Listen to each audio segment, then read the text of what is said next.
आपल्या सर्वांच्या आशीर्वादाने, सर्वांच्या सहकार्याने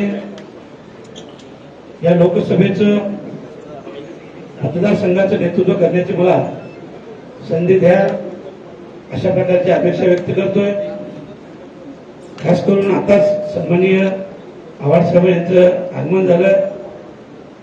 आज पहिल्यांदाच भिवंडी लोकसभा आदरणीय शरदचंद्रजी पवार साहेब यांनी मागितली आणि सर्व आपल्या कार्यकर्त्यांच्या आग्रहास्तव आणि आदरणीय जितेंद्रजी आव्हाड साहेब यांच्या प्रयत्नातून आपल्या ही भिवंडी लोकसभा मिळाली आणि म्हणूनच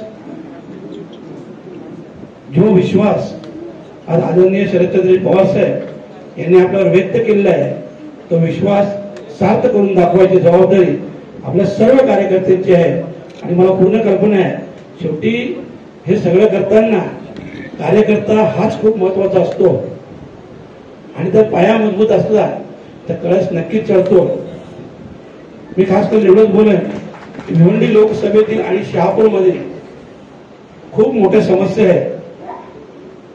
एकाही समस्येचे निराकरण निष्क्रिय खासदारांनी केलेलं नाही। फक्त ते बोलतात की 35,000 करोड मी आणले।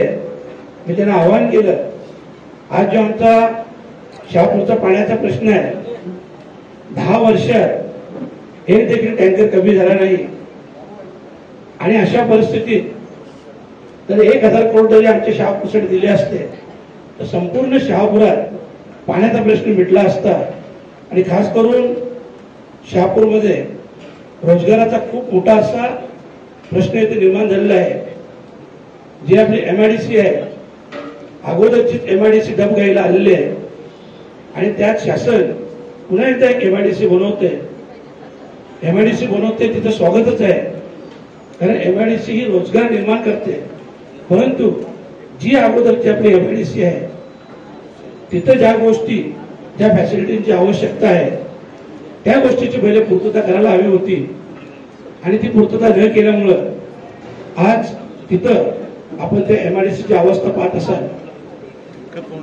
शहापुरात तुमचा आमच्या सर्वांचा अस्तित्व विषय माऊलीगड, इतिहासात अशी नोंद आहे की छत्रपती शिवरायांचा जन्म हा माऊलीगडावर होणार होता, परंतु सुरक्षेच्या कारणास्तव तो शिवनेरीवर झाला आणि हे तुमचे माझे सर्वांचे दुर्भाग्य आहे। आणि म्हणूनच आज आपण मी एवढंच सांगेन की शासनाच्या हे लोकप्रतिनिधीची मला संधी मिळाली, आपल्या आशीर्वादाने मिळणारच आहे। आपण माऊलीगडाचं चांगले पर्यटन स्थळ म्हणून म्हणू आणि तिथं पर्यटन स्थळ करून मोठा रोजगार देखील निर्माण होईल।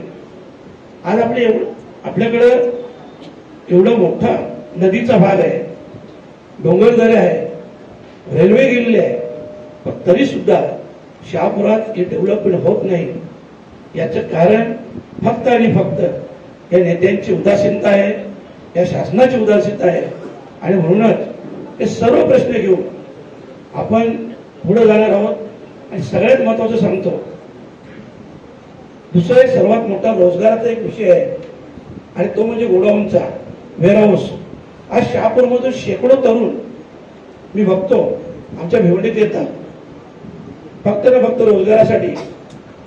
मी आपल्या सर्वांसमोर एवढंच सांगेन, इथं डेव्हलपमेंट पुढे न येण्याचं सगळ्यात महत्वाचं कारण तो म्हणजे टोल नाका। आणि मी तुम्हाला शब्द देतो, आपल्याला संधी मिळाली तर हा टोल आपण कसाला घाटाची तर नेऊ, जेणेकरून संपूर्ण शहापुरात वेअरहाऊसची निर्मिती होईल आणि आपल्या शेकडो नाही हजारो तरुणांना रोजगार निर्माण होईल।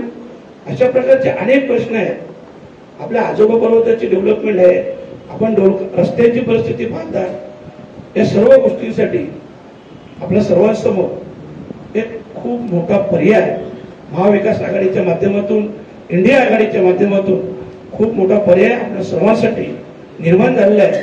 आणि म्हणूनच मी आपल्या सर्वांना आवाहन करेन की इथंच नाही, इथं तर आपले सर्व नातेवाईक, आप्तेष्ट, मित्रमंडळी सगळ्यांना आपण सांगायचं आहे, परंतु संपूर्ण महाराष्ट्रात जिथं जिथं आपले नातेवाईक असतील त्यांना देखील सांगायचं आहे की महाविकास आघाडी आणि इंडिया आघाडीच्या उमेदवारांनाच निवडून द्या. कारण खरं म्हटलं तर या देशाचं पुढचं भविष्य आपल्या सर्वांच्या लक्षात आलेलं आहे. अगोदरच्या सर्व नेत्यांनी सर्व गोष्टी सविस्तरपणे सांगितल्या. मी फक्त एवढंच सांगेन, ह्या शहापूर तालुक्याच्या विकासासाठी, इथले प्रश्न सोडवण्यासाठी मी कटिबद्ध राहीन आणि प्रामाणिकपणे मी जे बोलेन, तर ही तर आपली मार्गदर्शन मिळावं आहे. जेव्हा आपला फॉर्म भरला जाईल आणि जेव्हा आपली पहिली सभा असेल, त्या सभेच्या वेळेस आपल्या पक्षाच्या वतीने देखील अजेंडा असेल आणि मी एक उमेदवार म्हणून देखील काही ज्या समस्या आहेत, मी आश्वासन म्हटणार नाही, तर मी तुम्हाला वचनच देणार आहे. जे लोकसभेत प्रॉब्लेम आहे, जसं मेडिकल कॉलेजचा विषय असेल, ट्रॅफिकचा विषय असेल, रस्त्यांचे विषय असतील, हॉस्पिटल आपण पाहत असाल, आज शहापूरला देखील उपजिल्हा रुग्णालय आहे, पण तिथं अजिबात कुठल्याही प्रकारची चांगली व्यवस्था नाही. आणि बऱ्याच वेळा इथला पेशंट जेव्हा मुंबईला जातो, तर मुंबईला जाईपर्यंत कदाचित त्यांनी प्राण सोडलेलं असतं. आणि म्हणूनच शहापूरला देखील एक चांगलं सुसज्ज असं जिल्हा रुग्णालय व्हायला हवं, अशा प्रकारची मागणी देखील आपण करणार आहोत. आणि मी जे जे बोलेन हे माझं वचन असेल आणि मी 100% या सर्व गोष्टींसाठी कटिबद्ध असेल. एवढंच आजच्या दिवशी बोलतो. आपण मला एक वेळा संधी द्या, आपलं बहुमोल असं मत द्या. मी 5 वर्ष प्रामाणिकपणे आपल्यासाठी काम करेन, एवढा आपला शब्द देतो, सभा घेतो. धन्यवाद. जय हिंद, जय महाराष्ट्र, जय राष्ट्रवादी.